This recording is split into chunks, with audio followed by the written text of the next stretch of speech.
Good morning, everyone. Welcome to this episode of Recruit Me. Today we have Jordan Vesey. Jordan and I know each other from Penn State, of course. Jordan was a marketing major there and had an internship with Unilever prior to graduation. Upon graduation, Jordan then went to the tech scene in Austin, Texas, where she started software sales for about 2 years and then switched into advertising technology about 3 years ago. Today, she specializes in social media advertising, oftentimes with a focus on beauty, but also keeping an eye on the general landscape of things. Jordan, I'm so excited to have you. Welcome. Thank you for having me. I'm so excited. Of course, of course. So if we can dive right into it and just learn a little bit more about you, tell us all about Jordan. Yes.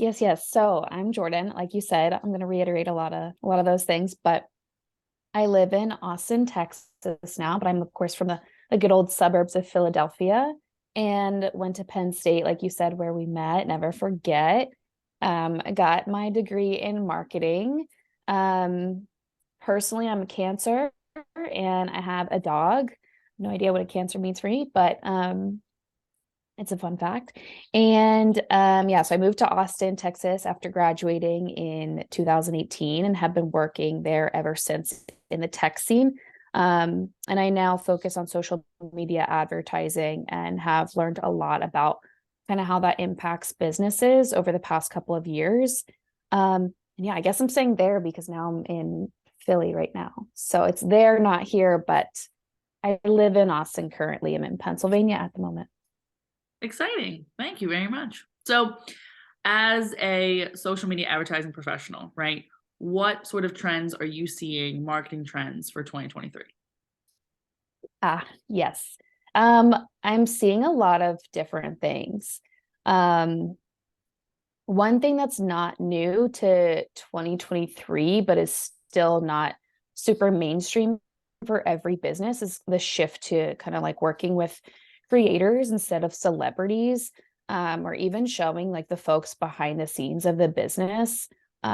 Businesses now have to kind of have like the testimonials of more relatable people, or hence these creators, for consumers to kind of like want to purchase and try things out these days. I'm also seeing more and more founders of businesses get involved. Shout out to you. But also just like, if you take a look at Scrub Daddy on TikTok, or like Tarte Cosmetics, or this brand I've seen called Classy, which starts with a K, and it's an apparel brand. And the founder, she's like in every little TikTok post. Selena Gomez and Rare Beauty. Right. And then just generally, I'm seeing more just like relatability, authenticity, and even social listening from brands now that they have such easy access to feedback. I don't know if you've ever seen like Base, Shay Mitchell's luggage brand, but they have this really good ad on social media where like someone comments and says, "I'm not buying this unless you curb stomp it with a blush and clean it out and show me that it'll be pristine." And they do exactly that. And like toss a blush in there, break it, like kick it around on the curb, bring it inside, clean it, and then that is the video. And it's actually really interesting to watch and has a ton of engagement. So just like relatability, authenticity, and transparency across the board. Wow. Yeah. I have not seen that. I'm going to have to go see that now. But it's funny that one specifically because Selena Gomez, 1,000%, also Shay Mitchell. I almost didn't think that it was her company. I thought she was just doing an ad for them when I first saw it. So to see people like that involved in, in what they started is huge. It's completely different. You're absolutely right. Why? Yeah, I feel. Go ahead. I feel like people really want to see that these days. Like it gives a whole new angle. We no longer want to see Tom Brady promoting deodorant. We want someone that actually struggles with, perspiration problems, showing how they use the deodorant. Right. No, absolutely. Because like you said, it's relatable. And then I actually feel like, oh, if it's going to work for them, it's going to work for me, versus someone just being like, try this product. Mm-hmm. And they never use it a day in their life. And you know that it's so makes sense. Exactly. Okay. So I think we touched a little bit on why it's so important, but why is social media presence and social media marketing, advertising on social media, why is it so important? Why is it so necessary nowadays? Yeah. I think it's so important because most times we're consuming social media on our phones, And at this point in time, our phones hold such a significant portion of our undivided attention on a daily basis. And so brands and individuals and creators and businesses, whoever they are, really have to find a way to kind of meet that audience and steal their attention. And in the past, it was like newspapers and TVs and billboards, and now it just looks different. We have all these social media platforms, and they allow for taking over that attention, and they allow for significant reach to entirely new audiences for brands. And a lot of times it can be done without a huge financial investment, which is such an advantage. I think about like the brands and creators that have made names for themselves these past couple of years solely from posting on platforms like TikTok daily. Like I never knew what Duolingo was prior to probably 2021. And then I saw it all over TikTok. And now I know that if I want to go learn a second language, the first option in my book is going to be to go check out Duolingo. Yeah, I'm currently on my 122nd day streak, so don't mess Are with you me. really? I am. What language? Is another French. language? I'm trying to brush back up on French skills. Oh, Yeah. impressive. But no, you're absolutely right. All kidding aside, I mean, it's just I feel like companies are completely behind if they're not in today's day and age, and I think it can be a little daunting. But more recently, it feels like social media has become so, relatable to an extent, meaning that those companies that are choosing to be relatable are doing better that much faster than the companies that are still trying to do the stock images, put out sort of this like picture perfect situation. And that's what I think makes it a little less daunting. Mm-hmm. Yeah, I also there's another brand I think of, and I subscribe to this woman's emails. Her name is Ari Murray, and she talks about this website Jerf Avenue all the time, and all of their kind of like marketing and photos on their website are very much like lifestyle, disposable photo style content, and it's no longer this like huge, expensive produced content in like a perfectly white lit room. It's someone laying in their bed in this bathrobe, or someone having these sheets in their undone bed. So it's different. It's definitely different now. Yeah, no, and you see videos out there, different things where daughters of people with small businesses saying, my parents are spending thousands of dollars on advertising. I told them to post this one TikTok or this one reel on Instagram, and they're going to make more than they did for their their budget that they would normally put out, and it's crazy. It's completely different. So, Yeah. what advice would you have for someone that's just starting out in social media, whether it's someone who wants to become maybe an influencer in an area or a business? What's that like? Hey, this is the advice I'd give you. Yeah. I think you kind of mentioned it earlier, like the brands that aren't doing that are behind to a certain extent. And so I'm always kind of encouraging, if you want to be present on a certain platform, you first need to do your research and understand what kind of content works on that platform and what kind of content you find interesting there, what's getting engagement, what elicits your attention, what has a ton of comments and likes on there. Every social media channel has their own patterns and their own pros and cons, and it's tough to make content that would work for every single platform. Of course, like what goes on TikTok is not going to go on Pinterest, and examples like that. And I think it's a common kind of like concern, I think, for brands or creators at this point, that if I want to be present on all these platforms, I have to create content all the time, new, fresh content. And that's kind of like a whole new mindset and task, and maybe chore in some cases, but that really kind of is the way. So for that reason, I recommend consuming each one as a user for your research, and then kind of going in and taking a stab at it. The nice part is kind of, just about anybody these days can really be a content creator. That doesn't mean that it clicks overnight and you see like viral success because you scroll through a Facebook newsfeed or a Twitter timeline or a TikTok For You page. But it gives you a foundation to start with, to try it out. And then you kind of iterate based on what results you see. I also find that the folks on social media these days, as in the audiences, the users, are fairly forgiving, and they really do want to see individuals and brands thrive. So not getting it perfect the first time isn't going to hold you back from improving your second, third, or 50th time. I think I actually heard that from like a Dunkin' Donuts executive who like they came to TikTok their first time and like didn't nail it. But once they started kind of like partnering with creators and showing up in the way that users were talking about Dunkin' Donuts coffee, they saw much more reward and positive feedback and, so forth. And so it's definitely like a very forgiving space where you can try different things and play with different ideas. Oh, and I think that's amazing advice, because I think even for myself, you put something out there, it doesn't necessarily work. You're discouraged to do it a second, third, fourth, even fifth time. But to your point, kind of continuously trying really makes a difference. When you're saying for them to try it out as a consumer and to see it from that lens, it can be hard, obviously, because you're so close to it. So, how can someone kind of see it from a consumer lens, but step away from it? Is it best maybe to have other people also give you feedback? Like, what's sort of the best way to navigate that without necessarily being too close to it? Yeah. I think scrolling through it as an end user a couple minutes per day through all the different channels, and then also maybe looking up some sort of like inspiration founders or brands or creators in your space might also be helpful. There are ones that do it really well, and there are ones that are still figuring out how to do it really well.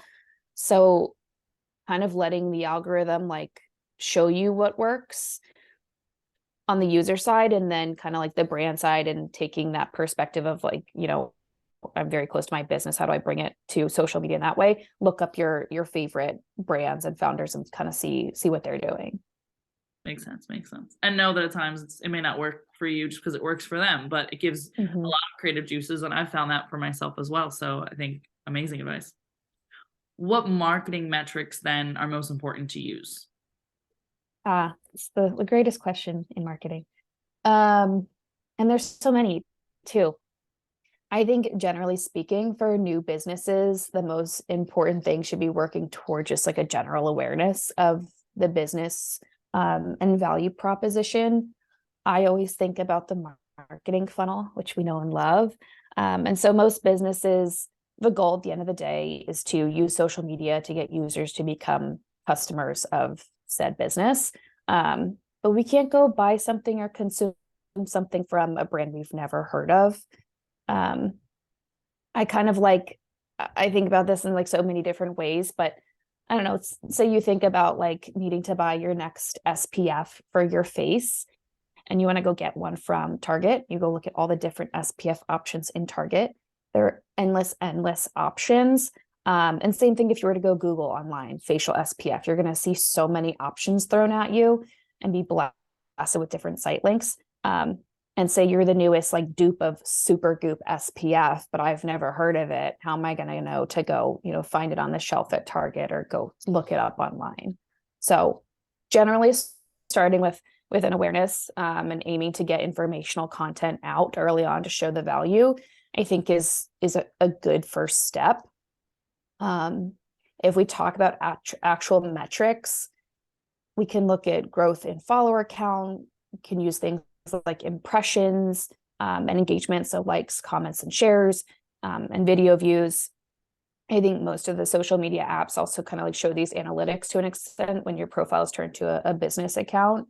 But they just like get more and more robust over time with all sorts of different metrics to evaluate. And I'm always kind of like pushing for like, let's set KPIs in one or multiple of these areas, depending on what's most important to the brand or creator. Let's set KPIs and make sure that we're working toward those and tracking our progress and seeing how we can change or optimize or whatever it may be.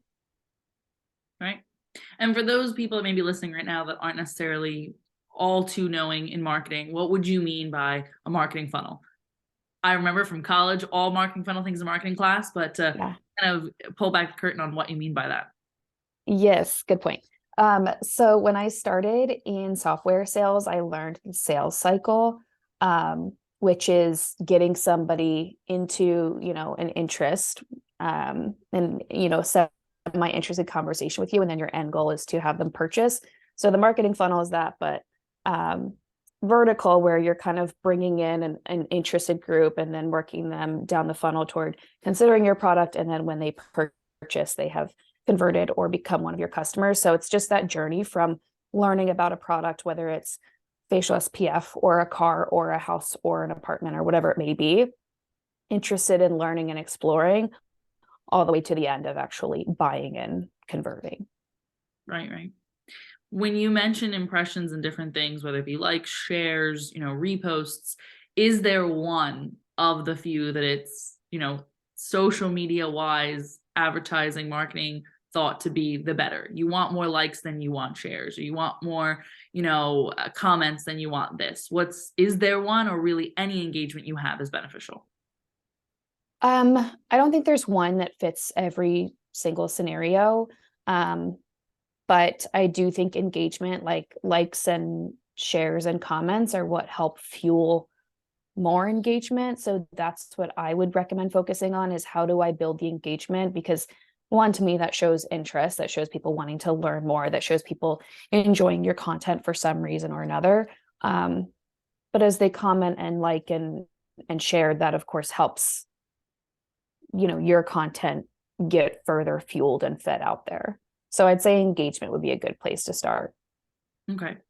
Let's say there's new social media platforms out there. I know that there's one that I can't think of the name of now. I believe it's called Lemon, I think, but there's always things coming out, right? New platforms. Would you say, as someone, in the advertising world, marketing wise, it makes sense to just keep downloading platforms, making profiles everywhere? Or can that be overwhelming and really kind of vet it out, see where things are? And at some point, do you drop off platforms? Like, what does that look like best for an influencer or, a new business?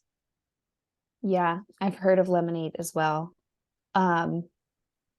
It's hard to know because so many of them come in with such a buzz and then they're gone within 6 months and you never talk about them again. Like, I don't know if you remember, I think it was called Clubhouse, with like the podcast, like the forums with solely voice speaking. Like, there's no even, I mean, I don't that even was a know it. So then that's clear point right there that I have no idea what you're talking about. Yeah, I think it was called Clubhouse and I never got on it. And it was, I think, all voice. And it was like different forums you could join and partake via voice only. And that came and went. I don't know what happened with it. I think you do what you're good at. I don't think it hurts to dip your toes and see the landscape on every new social media platform to see if it's something you feel you could do. But I wouldn't encourage putting effort into every little thing because it's not going to be a good effort. I'd say put effort into what you can, and what you're good at, and focus there. And then kind of like over time, dip your toes into other things. I just think I want to encourage like being innovative and trying new things, but I also don't want to say get on every single channel and like half-ass it. Can I say that on here? Do whatever you like. Okay. Podcast. It's okay. It's all great. Okay. Disclaimer in the beginning from now on, only teasing. But no, I completely agree with you, because I think as a small business owner myself, I think it's hard, and it's almost like you mentioning Supergoop. Like, I remember seeing it out at first and thinking, wow, this sounds good, looking it up and being like kind of interested about it. And I feel like it was only a couple months ago that happened, and now it's everybody and anyone and everyone is saying, that's what you have to be using. That's the sunscreen to use, right? Mm-hmm. So it's similarly, it's overwhelming the first time to hear about it, and then I'm like, do I, don't I, do I, don't I? And then it's going to be, maybe 6 months from now, maybe it is really popular. And I'm like, oh man, I missed the boat. But I guess to kind of your point, you'll never really miss the boat. Continue doing what you're good at. And if it ends up being something that's popular you need to get on, then you can always kind of switch to that, which sort of brings me to my next piece of, you mentioned metrics and what those metrics are and what they look like, but then how do you track them? How are you tracking it, as it's happening? I'm going to start a company tomorrow. Here are my goals, here are my measurements, but now how am I going to track that? Yes. Another very case by case answer. I am always asking my clients about their end goals. And so in the space that I work in, most times it's sales of consumer packaged goods. And brands use various different tools across various different platforms to measure that. And it's hard to really have kind of like an apples to apples comparison. So every platform has their own metrics that you can take a look at. And then there's also a ton of like third-party tools that aim to help solve the inability to have apples to apples comparisons across these different platforms. For scenarios of selling more of a service, I might suggest kind of like a how did you hear about us type of survey once you have a new customer. And that's one angle into understanding measurement. There's a lot of different third-party tools to take advantage of, whether it's a service-related business, a goods business, or an app business too. I think it's important to be finding patterns in your marketing strategies to say, okay, we changed so and so last week in our campaign. We saw a lift in clicks, watch time, downloads, comments, etc. Generally, there are a ton of businesses out there wanting to help other businesses measure their advertising efforts, whether it be for sales, app downloads, appointment bookings, video listens, whatever it may be. And so that brings us back to the point of like there are so many different metrics to take advantage of. And it just comes down to what every business is really trying to accomplish at the end of the day. Oh, makes sense. And I mean, I think great feedback because again, it's very easy to think this is what's going to be for all, one size fits all, and really important to make sense or to make sense of the fact that you're different from everybody. Sort of off of that, how do you best measure then social media marketing in your current role? How are you sort of measuring that? Mm-hmm. I mean, typically it's a return on ad spend. It's what are we getting for what we're investing? And again, it's a very interesting metric to look at because there are all sorts of, different points and, iOS tracking changed in the past couple of years so that it makes it harder to figure out, did my new customer come from Meta or TikTok or Pinterest, or most likely it's going to show Google, because we all learn about a product and then we search it a ton on social media and see what our friends are saying about it. And then we are ready to purchase it a week later and we go search it on Google and then buy it that way. At least that's kind of like what I run into a lot. But I'd say most commonly what I hear is that return on ad spend metric. Right. That makes sense.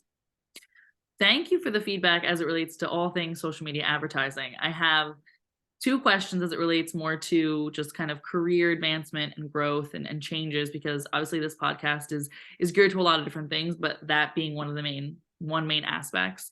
And for you being in the tech space and then moving into advertising tech and kind of making that switch, there are a lot of people, a lot of listeners, a lot of people in general that are app targets that are people who are looking to make a pretty big shift in their career. What did that look like for you as it relates to, when did you feel like this was the time, I know that I need to do it. And what was that process like for you? And are you glad that you did it? I believe that you are, Mm-hmm. but ultimately, Mm-hmm. what was that like? Yeah. Oh gosh, so many parts of that question. So my first job was again in software sales, and I had a very robust training program. And so I learned a lot about kind of like getting a hold of people who are stakeholders and finding out how to connect with them and how to just get a phone call with them. And so I really used that to my advantage. I knew I was really over my first job after probably the first year and a half or 2 years, but I really wanted to be confident about the place that I was going next before leaving where I was at. And that really came down to kind of like culture and management for me. So that was really important in my interviews. I guess I knew that I was ready to leave that old company because I was really, really mistreated. And that's like my biggest takeaway from that job is that's not what keeps me going in a job. It's not, really big paychecks. It's not like pizza parties. It's being treated like an adult and a human being. And so I use kind of like the sales skills that I learned to get a hold of somebody at my current company to kind of like reach out and chit chat. And so, yeah, I'm really happy I made the decision. I enjoyed social media, of course, as an end user. So I thought it could be a really interesting field to get into work-wise, and it's definitely much more fun to talk about than enterprise software. So different, and I get to talk to people with much more kind of like relatable jobs and interests to myself. And I don't know if I've answered every part of that question, but I'm really glad that I did it. And I really just kind of like took a chance in actually had this kind of like self-reflection where I was my goal was to sell like enterprise front end and back end software. And I learned enough about the basics of those conversations in a matter of months to be able to confidently get on the phone and try to have those conversations with prospective customers. And so I kind of felt like even if I switch industries in enough time, I will get a grip on what we're going to be talking about, what I'm going to be selling or focusing on. So I had this sense of confidence that I could learn something fairly quickly as long as I just kind of like jumped into it, had a decent amount of training, had support and colleagues that would help me out. And so that kind of built my confidence to reach out and have those conversations and also be able to know that I could learn something new and feel good at it.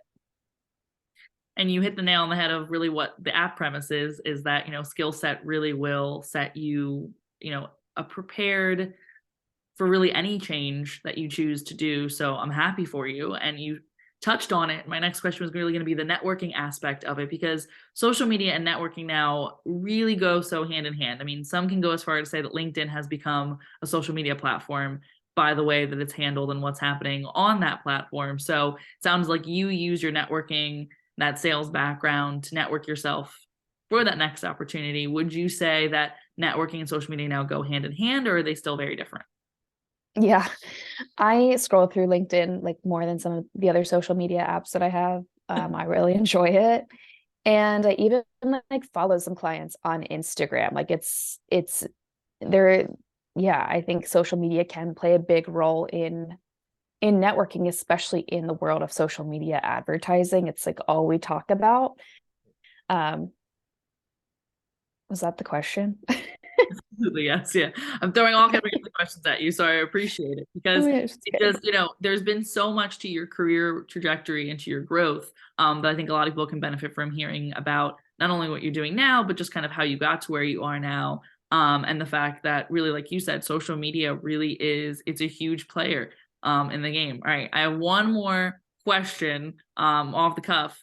Chat GBT and AI are so big right now, right? So is that something, and I'm not, not putting you on the stand here, but are you already in social media just hearing about it? It was really my question. Is it something that's already being talked about how this will play a role in social media? Honestly, no, I have yet to even like type in chat GPT and go to the site and like figure out what it is.